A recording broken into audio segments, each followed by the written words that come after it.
merci beaucoup le multiplicateur keynésien waaw mooy lan dans une économie booy tabax tali état bu financé xaalis pour tabax ay tali xaalis boobu muy financé dafay am répercussion ci économie bi parce que dafay créer ay emploi dafay dundalaat réew mi oui voilà donc dinañ ñëw si concrètement li nga xam ne moom mën a nekk les répercussions parce que retombées parce que il faut vraiment de l'argent pour pouvoir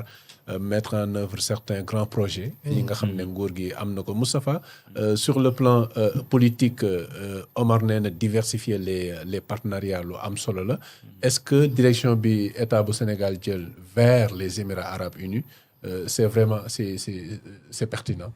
waaw c'est très pertinent parce que Abdoulaye Wade bu ñu ko fi jëlewul woon amaana dina sore ak ñoom parce que loolu moo indi woon rapprochement am sax doom ji Karim ak dëkku naar yi nga xamante ne après fa la mujjee dem waaw parce que waaw ba ci Dubaï Port World ak yu parce que bi mu dem ba ci après ci la comprendre woon ne naar yi tamit beneen approche parce que fii booy doog a ñëw français dañ lay napp parce que dañ naan ñoo yor sa ndox ñoo yor sa courant wala ñoo yor sa téléphone ñoo yor say tali ñoo yor lépp après da nga yaakaar ne ñoom ñooy àddina bi li ñu naan ku dul tukki doo xam fu dëkk neexee mais après nag boo génnee tuuti yërnduwaat si nga xam ne kon kat am na keneen ki proposé lu gën li nga xamante ne def nañ ñi nga xam ne ñoom lañ nekkaloon jox nañ ñu ko da nga koy xool rek ba ci tey jii par exemple déplacement yi ak ni muy demee xam nga li jiitu mooy nit ñi dañuy fàtte base bi nga xamante ne mbir mi am na ko bi mu demee meeting bi mu doon def Milan Ousmane Sonko waxoon na ne président bi dafa am ñu mu ko cërale bokk na ci yenn dëkk yi mu ne ko ñooñu mën nañuy jëflante ak yow doyul président bind jébbal leen ne leen Ousmane Sonko mooy seen interlocuteur loolu moo dox indi ba mu dem Abu Dhabi fan yële passé après ñu teg ci ay bés ñoom ñu ñibbisi ñoom ñu ñëw fii gane si leen li tax tey ji différence fi mu gën a nekkee mooy ñoom ñëw nañu def nañ ay travaux signé nañ ay mémorandum d'entente dem nañ primature liggéey ak le premier ministre génne nañ fa le président de la République recevoir leen ñu jël seeni ay bagages dem ñibbi ay bu doon waa alwaxa xam ne dañuy wax rek bu doon ñoom waa boor bële alwaxa non mais waaw mais loolu la non ñoom dañuy wax rek français ñoom ñoo ñu yàq di non loolu dañ koy nangu les Sénégalais sont très théoriques te loolu dañ koo doondee ci français ñun dañu théorique trop boo xoolee dëkk yi nga xamante ne ay anglophone la ñoom ñoo ñu gën a pragmatique foofu ñun fii dañuy passe suñu temps bi ñu ngi ciy wax ñu ngi séminaire ñu ngi def yeneen ñoo gën a développé loolu réalité la donc ñun ñëpp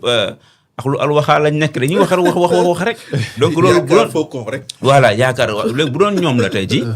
bon bu ñu paree di nga gis ñu ne waaw seen télé rek ñoo ci ko toog amee leen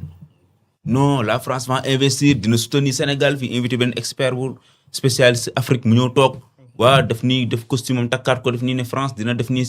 nii beneen dëkk jëlaat keneen jëlaat noonu la ñuy def ba dañ leen catu sax balaa ngeen see jot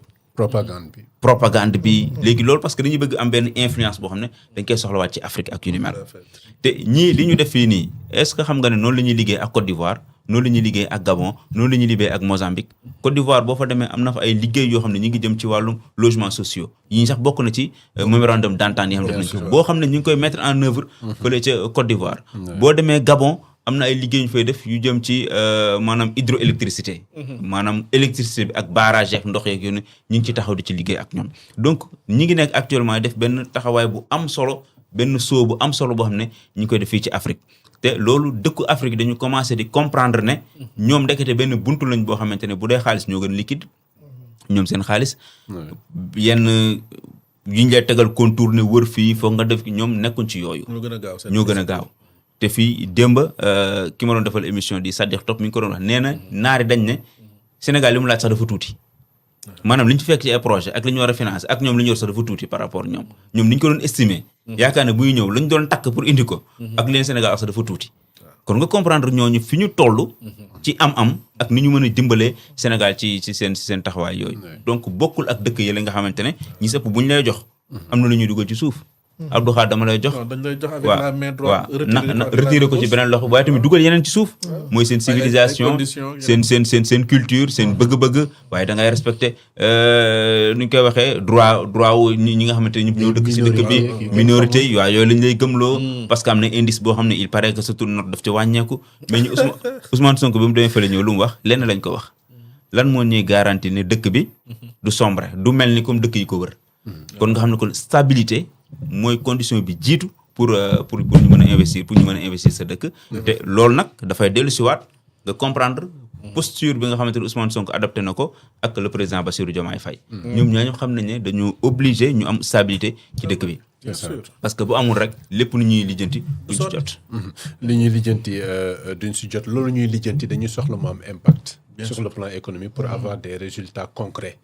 parce que soxla nañ ko tey ak accords yi nga xam ne am nañ ko wax nañ ko sur le plan de l'énergie des mines de l'agriculture de la santé du numérique et des infrastructures tey naka la ñu mën a def en tant que spécialiste en intelligence économique état bu Sénégal war a mën a jëfandikoo fonds yi nga xam ne mën na ko jot pour ñu mën ci am des résultats concrets mais très rapidement à court terme pragmatisme déjà mooy ñoom déjà bon damay foog ni bi ñuy dem gisi it waa Émirats arabes unis ils avaient déjà un programme bien défini c'est ça et dans le programme il y avait des projets yoo xamante ni c'était clair net beneen bi chiffré c'est sur la base de ces projets que ñee décidé ou engagé wu c'est ça loolu dama koy kii dama yaakaar proposer quelque chose waaw normalement noonu la war a dem financer logiquement waaw léegi nag boo proposer benn programme ba ñu nit ñi décider accompagner la ci li la dese rek mooy la mise en œuvre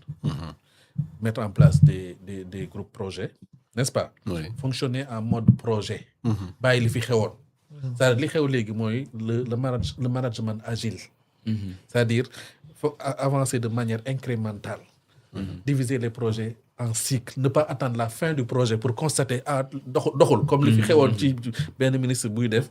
le chantier je constate que ni da ngeen ma waxoon ni tel date ngeen ma ko doon livré wul leen ma ko donc damay def pénalité déedéet loolu xewi na de loolu management bu yàgg la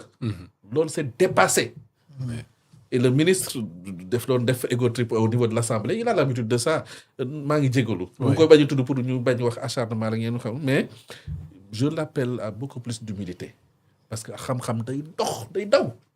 léegi management agile moo xew boo xaaree ba fin projet nga constaté ni projet bi doxul c'est pas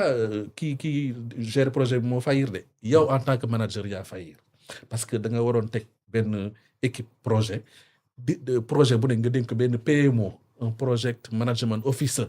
mu koy gérer di def par cycle bu cycle bi joxee mu ni ce qui n'a pas marché ce qui a marché qu'est-ce qu'il faut corriger loolu sax kenn doo ko wax léegi xam lu ñuy wax les points à traiter kenn dootu wax les points de blocage xam nga li ma bëgg a wax les points à traiter maanaam lu ñu war a saafara ñu saafara ko et on avance rapidement et on apprend de nos erreurs du passé pour ne pas les commettre dans le futur xam comprendre li ma bëgg a wax projet bi dina dem à terme te doo dàq kenn attention le ministre est un régulateur loolu parenthèse la woon donc fonctionnement boobu le gouvernement bi war a adopté mooy un management agile ba pare pragmatique lépp lu ñu war a def ñu noté ko bind ko en partenariat avec les bailleurs ba pare di ko suivre à la lettre teg désigner des PMO pour chaque projet ba pare implémenter ko ci durée bu gàtt nag jël les hommes qu'il faut à la place qu'il faut xam nga li ma bëgg wax dëkk xam-xam moo koy doxal sëriñ bi du affaire partisan nañu waxante dëgg nañ jël les hommes qu'il faut à la place qu'il faut bu ñu nekkoon ba Chine ay sénégalais nañ leen jëli indi leen ñu mën a diriger les projets mën ko implémenter au grand bénéfice du peuple sénégalais au grand bénéfice du peuple sénégalais certainement ñu si xaar des résultats concrets Djibril baal ma rek ils ont l'opportunité fii def bilan bu exceptionnel mooy li may tuddee les accès universels boo gisee 10 points yëpp da ko kii mooy la santé l'énergie am na énergie am na l'agriculture télécom am na wax na ko sànq le réseau gazier les agropoles et le numérique aussi le numérique agropole moom opportunité bu rëy lañ ci am pour mën a développer le Sénégal c'est l'occasion d'installer des agropoles def fa ay unités de production développer am souveraineté ak kii ci sur le plan kii agriculture ñu am fa souveraineté waaye tamit créer des emplois des milliers d'emplois développer des zones à travers le Sénégal ba pare dekkil dëkk bi comprendre li ma bëgg a wax nga xam ni li ñuy wax naan kii waaye li koy wax pour tur bi le terme laa fàtte mooy le fait le fait que ñuy décentralisation. ci agropole bii. Ouais. lañ ko mën a joxe sens dëgg-dëgg. agropole yi ñuy teg ak unité.